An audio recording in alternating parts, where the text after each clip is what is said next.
Hello everyone, welcome to this learning video. Trade with Rakhi में आप सभी ट्रेडर्स का स्वागत है। आज का टॉपिक बहुत ज्यादा इंपॉर्टेंट है। आज का टॉपिक है वॉल्यूम एनालिसिस। तो वीडियो को स्किप नहीं करना है, वीडियो को फुल वॉच करना है ताकि वॉल्यूम एनालिसिस के बारे में हमें बेसिक टू एडवांस पता चल सके। अगर आप हमारे चैनल पे फर्स्ट टाइम आए हो तो चैनल को सब्सक्राइब कर लेना है, बेल आइकन को प्रेस कर लेना है, वीडियो को लाइक कर देना है और कमेंट जरूर करना है ताकि आपको नेक्स्ट वीडियो सजेस्टेड में मिल सके। वॉल्यूम एनालिसिस क्या होता है, कैसे वर्क करता है, क्या क्या इसके फीचर्स है, क्या डाइवर्जेंस होते हैं, फुल डिटेल में हम लोग सीखने वाले हैं। तो वीडियो में बने रहिएगा। चलिए अब चलते हैं स्क्रीन पे। अब हमें ये देखना है कि वॉल्यूम को हम लोग काउंट कैसे करते हैं। हमारा जो वॉल्यूम है उसे हम लोग काउंट कैसे करते हैं। अगर किसी बंदे ने किसी एक शेयर्स को बाय किया है और किसी बंदे ने उसी एक शेयर्स को सेल किया है, तो इसका वॉल्यूम क्या होगा, 1 होगा या 2 होगा। ये बंदा जो है सेल कर रहा है किसी एक शेयर्स को और ये बंदा जो है इस शेयर्स को बाय कर रहा है। तो बताइए उसी शेयर्स का आपका वॉल्यूम क्या होगा। वॉल्यूम 2 होगा क्योंकि बाय किया जा रहा है और यहाँ पे सेल किया जा रहा है। इसका वॉल्यूम 2 होगा या फिर 1। कमेंट करके आप लोग जरूर बताइएगा। अभी तुरंत वीडियो में स्टॉप करिए और जाके कमेंट सेक्शन में बताइए कि किसी एक बंदे ने किसी शेयर्स को बाय किया है और किसी एक बंदे ने उसी शेयर्स को सेल किया है। तो यहाँ पे वॉल्यूम आपका 2 होगा या 1 होगा। आई होप आप लोगों ने कमेंट का जवाब दे दिया होगा, कमेंट सेक्शन में इस क्वेश्चन का जवाब दे दिया होगा। इसका वॉल्यूम 1 होगा। वॉल्यूम को काउंट कैसे किया जाता है, किसी शेयर्स को ट्रेडेड, क्या लिखा हुआ है, number of shares traded during a specific period of time. कोई भी शेयर्स है इसको जो बाय और सेल किया जाता है, ठीक है, बाय और सेल किया जाता है। बाय प्लस सेल को मिला के हमारा एक वॉल्यूम जनरेट होता है। क्या होता है, वॉल्यूम जनरेट होता है। तो बाय प्लस सेल्स दोनों, किसी भी शेयर्स को कोई आदमी है उसे बाय कर रहा है, क्या कर रहा है, बाय कर रहा है, और उसी शेयर्स को कोई आदमी बेच रहा है। अगर कोई आदमी खरीद रहा है तो कोई दूसरा पर्सन जो होगा उसको बेच रहा होगा, तभी तो ये खरीद रहा होगा। या फिर ये खरीद रहा है तो कोई बेच रहा होगा, ये खरीदा तो ये बेचा, ये बेचा तो ये खरीदा, तब जाके ये दोनों कंबाइन होके एक वॉल्यूम जनरेट करता है किसी भी स्पेसिफिक पीरियड ऑफ टाइम का। या फिर 1 मिनट हो, 15 मिनट हो, 1 आवर हो, 1 डे हो, 1 वीक हो, कुछ भी हो। तो किसी भी टाइम पे जो बाय एंड सेल किया जाता है किसी भी शेयर्स को, उसे करके हम लोग क्या करते हैं, वॉल्यूम को काउंट करते हैं। उसी तरीके से वॉल्यूम को काउंट किया जाता है। आई होप आपको ये भी अच्छे समझ में आएगा। अब चलिए आगे। डाइवर्जेंस क्या होता है, डाइवर्जेंस का क्या मतलब है एंड डाइवर्जेंस का हमें वॉल्यूम में सीखना क्यों जरूरी है। Divergence plays a important role in price and volume. Divergence का मतलब जो है ना, आपका प्राइस एंड वॉल्यूम में बहुत ज़्यादा इम्पोर्टेंट रोल होता है।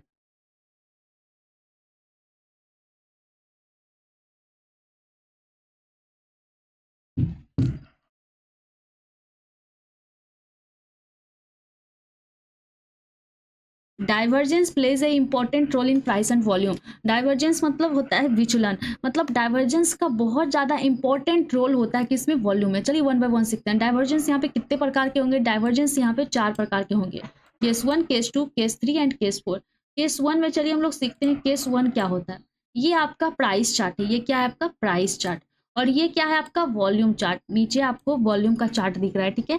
सपोज डेट ये आपका प्राइस चार्ट, किसी भी प्राइस, मान लेते हैं कि निफ्टी आपका यहाँ पे 22,000 पे चल रहा है या 100 रुपये पे चल रहा है, ठीक है। 22,000 पे चल रहा है निफ्टी आपका, और धीरे धीरे निफ्टी क्या हुआ, 22,000 से यहाँ 25,000 पे पहुंच गया। निफ्टी क्या हुआ, 25,000 पे पहुंच गया। कहाँ से, 22,000 से 25,000 पे पहुंच गया निफ्टी। तो प्राइस क्या हुआ, इसका बढ़ गया, और वहीं पे इसका वॉल्यूम भी बढ़ रहा है। और वॉल्यूम कैसे काउंट होता है, बाय एंड सेल्स दोनों को मिला के एक वॉल्यूम जनरेट हुआ किसी भी स्पेसिफिक टाइम पे। यहाँ भी वॉल्यूम जनरेट हुआ, यहाँ थोड़ा कम हुआ, यहाँ थोड़ा कम हुआ, लेकिन फिर एक वॉल्यूम आ गया। तो इसका भी ग्राफ कैसे बना, अपसाइड की ओर, इसका भी ग्राफ एक ऊपर की तरफ बना। इसका कहने का सीधा सा मतलब है कि अगर आपका ग्राफ बढ़ रहा है, ग्राफ क्या हो रहा है, बढ़ रहा है, इंक्रीज हो रहा है, वॉल्यूम का भी ग्राफ इंक्रीज हो रहा है और आपका प्राइस का भी चार्ट इंक्रीज हो रहा है, इसका मतलब इतने हाई प्राइस पे भी बायर्स इसे बाय करने के लिए इंटरेस्टेड है। ऐसा नहीं है कि 22,000 पे जो बायर्स बाय करने के लिए एक्टिव थे वो 25,000 पे बाय करने के लिए एक्टिव नहीं, 25,000 के प्राइस पे भी बायर्स बहुत ज़्यादा एक्टिव है। इसका सीधा सा मतलब है कि यहाँ पे बड़े प्लेयर्स का एंट्री है। अगर एक छोटे कैंडल्स को बनाने के लिए बड़े प्लेयर्स का एंट्री होता है इतने बड़े कैंडल्स के पीछे भी बड़े प्लेयर्स का हाथ होता है। तो ऐसे में हम लोग क्या करेंगे, अगर प्राइस आपका एक अप मूव में हो, ग्राफ उसका ऊपर हो और एक वॉल्यूम का चार्ट भी आपका ऊपर दिख रहा हो, तो ऐसे में हम लोग क्या करेंगे, बाय के बारे में सोच सकते हैं, क्योंकि यहाँ पे बड़े प्लेयर्स का एंट्री है और यहाँ पे प्राइस अभी और भी अपसाइड जाने को रेडी है। तो यहाँ पे हम लोग सिर्फ क्या सोचेंगे, अपसाइड का बारे में सोचेंगे, अपसाइड का कुछ प्लान कर सकते हैं। और हम लोग क्या देखेंगे, और केस टू क्या है, केस टू में क्या है कि निफ्टी या फिर कोई भी शेयर्स आपका यहाँ पे 100 रुपये पे चल रहा है और ये 500 रुपये पे पहुँच गया, 500 रुपये पे ये पहुँच गया, ठीक है। यहाँ भी आपका मार्केट ग्राफ क्या है, प्राइस का ग्राफ ऊपर की ओर है, अप मूव है, ये प्राइस का ग्राफ है। और ये क्या है, आपका वॉल्यूम का ग्राफ है। देखिए यहाँ प्राइस तो बढ़ा, ये प्राइस का ग्राफ है, प्राइस तो आपका बढ़ रहा है लेकिन वॉल्यूम क्या हो रहा है, डिक्रीज हो रहा है। इसका मतलब है कि यहाँ पे जब कैंडल 100 रुपये पे जितने लोग यहाँ पे बाय करने के लिए इंटरेस्टेड थे, 500 रुपये पे यहाँ पे लोग खरीदने में इंटरेस्टेड नहीं है, यहाँ पे लोग सेल करने में इंटरेस्टेड है। तो क्या यहाँ पे हमारा एक बाइंग का ट्रेड पॉसिबल होगा? अगर यहाँ 500 का प्राइस चल रहा है, 500 के प्राइस पे यहाँ पे लोग अगर बाय करने के लिए इंटरेस्टेड होंगे तभी तो हम यहाँ पे बाइंग का ट्रेड प्लान करेंगे या फिर अपसाइड का कोई पोजीशन सोचेंगे, या फिर हमारा पोजीशन क्या होगा, अपसाइड की ओर या व्यू अपसाइड की ओर।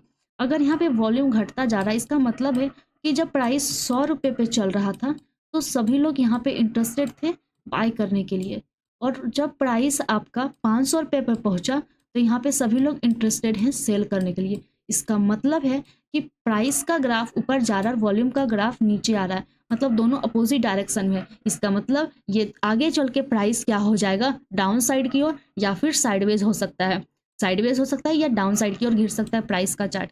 इसलिए यहाँ पे हमें कुछ भी प्लान नहीं करना है, यहाँ पे हमको अवॉइड करना है। तो first case and second case दोनों समझ में आ गया। फर्स्ट केस में भी प्राइस ऊपर जा रहा था और वॉल्यूम ऊपर जा रहा था, यहाँ पे हम लोग बाय के बारे में सोच सकते हैं, हमारा पोजीशन अपसाइड की ओर होगा। यहाँ भी प्राइस का ग्राफ ऊपर जा रहा है लेकिन वॉल्यूम का ग्राफ नीचे आ रहा है, यहाँ पे हमको कुछ भी प्लान नहीं करना है, क्योंकि ये डाउन साइड की ओर जा सकता है या फिर साइडवेज हो सकता है, क्योंकि यहाँ पे दोनों अपोजिट डायरेक्शन में है। दो केस समझ में आ गया, चलिए और आगे चलते हैं। केस थ्री में क्या है कि प्राइस का चार्ट आपका डाउन साइड आ रहा है, मतलब यहाँ पे बड़े प्लेयर्स या रिटेलर्स या हर कोई यहाँ पे सेलिंग में इंटरेस्टेड है, मार्केट को गिरा रहे हैं। जब प्राइस 500 पे था तो भी मार्केट गिर रहा था, मतलब सभी लोग बेच रहे थे, और जब प्राइस 100 रुपये पे आया तो भी सभी लोग इसको सेलिंग में इंटरेस्टेड है। ये कैसे पता चला? जब प्राइस 500 रुपये का था तब यहाँ पे छोटा सा वॉल्यूम था, जब प्राइस आपका 500 से घट के आपका 400 पे आ गया तो भी यहाँ पे प्राइस बढ़ता ही जा रहा है।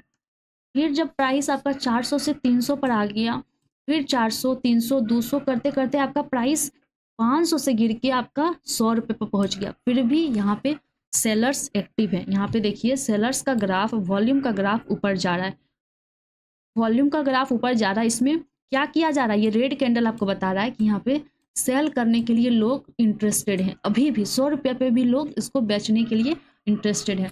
किसी भी शेयर्स या किसी भी स्टॉक्स को अभी 100 रुपये पे आने के बाद भी लोग अभी बाइंग में इंटरेस्टेड नहीं है, लोग अभी सेलिंग में इंटरेस्टेड है। अगर एक छोटे कैंडल को बनाने के लिए भी बड़े प्लेयर का हाथ होता है तो इतने बड़े कैंडल को बनाने के लिए भी बड़े प्लेयर का हाथ है। इसका मतलब कि आपका अगर प्राइस का ग्राफ नीचे आ रहा है और वॉल्यूम का ग्राफ ऊपर जा रहा है लेकिन सेलिंग साइड में, किसमें, सेलिंग साइड में, इसमें कौन इंटरेस्टेड है, सेलर्स लोग। तो यहाँ पे हम लोग क्या करेंगे, यहाँ पे हम लोग सेल के बारे में सोचेंगे, हम लोग भी यहाँ पे बेचने के बारे में ही सोचेंगे, ना कि यहाँ पे हम लोग बाय करने का कुछ भी प्लान करेंगे, क्योंकि यहाँ पे किनका है, बड़े प्लेयर्स का हाथ है। तो केस थर्ड भी आपको अच्छे से समझ में आ गया होगा। केस फोर्थ बहुत ज़्यादा इंपॉर्टेंट है। आपका प्राइस गिर रहा है, ये प्राइस चार्ट है, प्राइस नीचे गिर रहा है, प्राइस का चार्ट नीचे आ रहा है। यहाँ पे 500 के प्राइस में लोग बेचने के लिए इंटरेस्टेड थे, लोग 400 के प्राइस में बेचने के लिए इंटरेस्टेड थे, और 100 रुपये के प्राइस में भी लोग इसको बेचने के लिए ही इंटरेस्टेड हैं। मतलब 500 के प्राइस से 100 रुपये के प्राइस तक लोग बेचने के लिए इंटरेस्टेड हैं। और यहाँ पे देखिए वॉल्यूम का जो ग्राफ है, जब 500 रुपये का था प्राइस, जब 500 रुपये पे चल रहा था उस टाइम वॉल्यूम बहुत अच्छा था, उस टाइम वॉल्यूम बहुत ऊपर था, यहाँ पे बायर्स एक्टिव थे या सेलर्स एक्टिव थे, दोनों एक्टिव थे। अब धीरे धीरे जब मार्केट नीचे आ रहा था, यहाँ पे सेलर्स एक्टिव थे, सेलर्स एक्टिव थे। बीच में जब मार्केट आपका नीचे आ रहा था ना, मार्केट आपका नीचे आ रहा है तो यहाँ पे सेलर्स को एक्टिव होना चाहिए था, यहाँ पे ग्राफ ऐसा बनना चाहिए था ऊपर की ओर। लेकिन आप देखिए वॉल्यूम का ग्राफ यहाँ पे नीचे आता हुआ दिख रहा है। इसका मतलब है कि सेलर्स तो इंटरेस्टेड हैं प्राइस को नीचे ले जाने के लिए, लेकिन लोग या बड़े प्लेयर्स इंस्टीट्यूशन यहाँ पे इंटरेस्टेड नहीं है प्राइस को ऊपर उठाने के लिए। इसीलिए वॉल्यूम का ग्राफ यहाँ डाउन साइड की ओर जा रहा है। इसी वक्त में हमें ना ही तो बाय का ट्रेड लेना है और ना ही यहाँ पे सेलिंग का भी ट्रेड हम लोग ले सकते हैं। ऑब्वियसली प्राइस नीचे जा रहा है, लेकिन यहाँ पे लोग इंटरेस्टेड नहीं है सेलिंग में, इसीलिए हमको यहाँ पे सेलिंग के बारे में भी नहीं सोचना है। ये आगे चल के प्राइस साइडवेज हो जाएगा या तो ये ऊपर चला जाएगा, ठीक है। इसीलिए यहाँ पे हम लोग सेल का बारे में नहीं सोच सकते और ना ही कोई एक सेफली ट्रेड हमको यहाँ पे मिल सकता। आई होप आपको ये चारों केस समझ में आ गया होगा कि कैसे प्राइस और वॉल्यूम के हेल्प से हम अपना ट्रेड प्लान कर सकते हैं, और ये चारों केस ऑलवेज आपको याद रखने हैं। चलिए और अभी से हम लोग चार्ट में अप्लाई करके देखते हैं। चलिए ये हमारे टाटा मोटर्स है, ठीक है। ये हमारा टाटा मोटर्स से आपको क्या करना है, कुछ भी नहीं करना, इंडिकेटर वाले सेक्शन में जाना है। यहाँ पे आपको लिखना है वॉल्यूम, वॉल्यूम लिखना है और यहाँ पे आपको दिख रहा होगा वॉल्यूम, इस पर क्लिक कर देना है, ठीक है। एक बार क्लिक करिएगा आपके स्क्रीन पे आ जाएगा। क्लिक करिए और मेरे स्क्रीन पे आ गया ये वॉल्यूम का चार्ट। देखिए यहाँ पे हमारा क्या है, यहाँ देखिए वॉल्यूम हट गया, वॉल्यूम हट गया ना। अब हम क्या करेंगे, वॉल्यूम लगाएं, हमारे स्क्रीन पे वॉल्यूम लग गया। नीचे आपको दिख रहा होगा ये जो सारा कुछ आपको दिख रहा है, ये जो कैंडल्स दिख रहे हैं नीचे, ये क्या दिखा रहे हैं, ये क्या दर्शाते हैं हमारे चार्ट पे, वॉल्यूम। ये क्या दर्शाते हैं, वॉल्यूम। इसी से हमें वॉल्यूम का पता चलता है। हमारे जब हम किसी भी चार्ट को ओपन करते हैं अपने स्क्रीन पे, तो हमें ऊपर कैंडल्स प्राइस दिखाते हैं कि प्राइस ऊपर जा रहा है या नीचे, प्राइस सेक्शन पता चलता है। और नीचे जो हमें यहाँ पे दिख रहा है ये आपका एक इंडिकेटर है वॉल्यूम। तो इससे के हेल्प से हम अपना चार्ट ट्रेडिंग को स्ट्रॉन्ग कर सकते हैं। कैसे, डाइवर्जेंस के हेल्प से। देखिए अभी हम लोग पढ़े हैं कि मार्केट जब नीचे जाता है, देखिए आपका टाटा मोटर्स है और यहाँ time frame hourly time frame use कर रहे हैं। आपका टाटा मोटर्स नीचे जा रहा है, प्राइस नीचे जा रहा है, प्राइस नीचे जा रहा है, चलो ठीक है, प्राइस नीचे जा रहा है मतलब यहाँ पे बड़े प्लेयर्स का हाथ है और प्राइस को नीचे गिर रहा है। Price moves down side, price क्या नीचे जा रहा है। क्या यहाँ पे आपका वॉल्यूम का जो सेलिंग प्रेशर है वो इंक्रीज हो रहा है डिक्रीज, ये देखना है। तो यहाँ पे हम लोग अगर जूम करके देखते हैं, यहाँ पे हम लोग जूम करके देखते हैं तो वॉल्यूम का जो ग्राफ है यहाँ से इंक्रीज हो रहा है। दैट मीन्स कि प्राइस भी नीचे आ रहा है और वॉल्यूम का भी ग्राफ ऊपर जा रहा है सेलिंग साइड की ओर, सेलर्स इंटरेस्टेड है। ऐसा नहीं है कि वॉल्यूम का ग्राफ ऊपर जा रहा है उसमें बायर्स एक्टिव है, नहीं, वॉल्यूम का ग्राफ भी ऊपर है और यहाँ पे सेलिंग का ग्राफ भी इंक्रीज में है। मतलब धीरे धीरे सेलिंग वाला गिरता ही जा रहा है, गिरता ही जा रहा है। मतलब हम लोग सेल के साइड में अपना प्लान रख सकते हैं या सेल के साइड में सोच सकते हैं, सेल के साइड में अपना ट्रेड प्लान कर सकते हैं, क्योंकि यहाँ पे लोग किस चीज़ में इंटरेस्टेड हैं, सेलिंग में। यहाँ ग्राफ क्या दिखा रहा है, ये इतनी बड़ी कैंडल, ये 1 आवर टाइम फ्रेम की जो है, ये जो कैंडल है हमें इस कैंडल्स को दिखा रही है और यहाँ पे जो कैंडल्स बनी है ये इसे दिखा रही है, और यहाँ पे जो इतनी बड़ी कैंडल बनी है ये जो बार है आपका वॉल्यूम बार इसे दिखा रहा है, और यहाँ पे जो सेलिंग वाली कैंडल दिखी है इसे दिखा रहा है। मतलब हम लोग अगर यहाँ पे सेलिंग में इंटरेस्टेड होते तो भी हमें इतना अपना कैपिटल जनरेट हो जाता, अपना ट्रेड प्लान कर सकते थे। मतलब वॉल्यूम आपका डाउन साइड की ओर है, प्राइस भी गिर रहा है और वॉल्यूम का भी ग्राफ ऊपर जा रहा है सेलिंग साइड, मतलब हम लोग यहाँ पे सेल का प्लान कर सकते हैं। चलिए दूसरा चीज हम लोग देखते हैं। दूसरा चार्ट भी हमारे पास है रिलायंस का। यहाँ पे हम लोग 30 मिनट का टाइम फ्रेम यूज़ कर रहे हैं, हर एक टाइम फ्रेम को यूज़ करके मैं दिखा रही हूँ। 30 मिनट का टाइम फ्रेम यूज़ कर रहे हैं। अभी हम लोग पढ़े कि आपका प्राइस क्या हो रहा है, ऊपर जा रहा है। प्राइस आपका यहाँ पे कितना पे चल रहा है, प्राइस देखिए 1190 पे प्राइस चल रहा है। फिर यहाँ कितना चल रहा है, 1210 पे। फिर यहाँ कितना चल रहा है, 1240 पे। यहाँ कितना चल रहा है, 1260 पे। मतलब 1190 से लेके 1260 प्राइस क्या हो रहा है, इंक्रीज कर रहा है। चलिए वॉल्यूम देखते हैं। वॉल्यूम का ग्राफ नीचे लगा हुआ है, वॉल्यूम धीरे धीरे धीरे धीरे इंक्रीज कर रहा है। ये जो एक सिंगल कैंडल ऊपर बना है ये इस वॉल्यूम को दिखा रहा है, मतलब हमारा वॉल्यूम भी इंक्रीज हो रहा है। ऐसा नहीं है कि सिर्फ प्राइस इंक्रीज कर रहा है और वॉल्यूम इंक्रीज नहीं कर रहा है बाइंग साइड में। आपका प्राइस का चार्ट भी इंक्रीज कर रहा है और वॉल्यूम का चार्ट भी इंक्रीज कर रहा है अपसाइड में। इसका मतलब बायर्स एक्टिव हैं और यहाँ पे बड़े प्लेयर्स का बड़ा हाथ है बाइंग में। मतलब लोग इतने बड़े प्राइस पे भी बाय करने के लिए इंटरेस्टेड है, हर एक प्राइस पे बाय करने के लिए इंटरेस्टेड है। मतलब हम लोग भी अपसाइड का प्लान करके अपना ट्रेड प्लान कर सकते हैं अपसाइड में। और यहाँ पे वॉल्यूम भी अपसाइड का है, मतलब यहाँ पे हमारा पॉजिटिव व्यू होगा। हमारे पास वेल का स्टॉक्स है और इसका time frame daily time frame पे।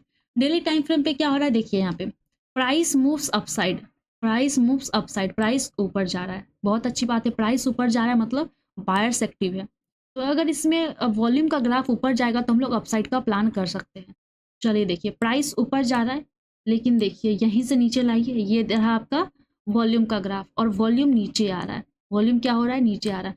प्राइस का ग्राफ ऊपर जा रहा है, volume moves down side, price moves up side and volume moves down side. इसका मतलब है दोनों अपोजिट डायरेक्शन में। और अगर वॉल्यूम का ग्राफ नीचे गिर रहा है मतलब लोग ऊपर जाके बाय में इंटरेस्टेड नहीं है और यहाँ पे ग्राफ नीचे जा रहा है, वॉल्यूम का ग्राफ नीचे जा रहा है। इसका मतलब है कि हम लोग यहाँ पे अगर अपना बाय का ट्रेड प्लान करेंगे तो यहाँ पे हमें लॉस हो सकता है। आगे चल के मार्केट साइडवेज हो सकता है या फिर मार्केट और नीचे गिर सकता है। देखिए मार्केट आगे चल के रुका और मार्केट और गिर गया, या तो साइडवेज हो सकता था या फिर मार्केट और गिर सकता था।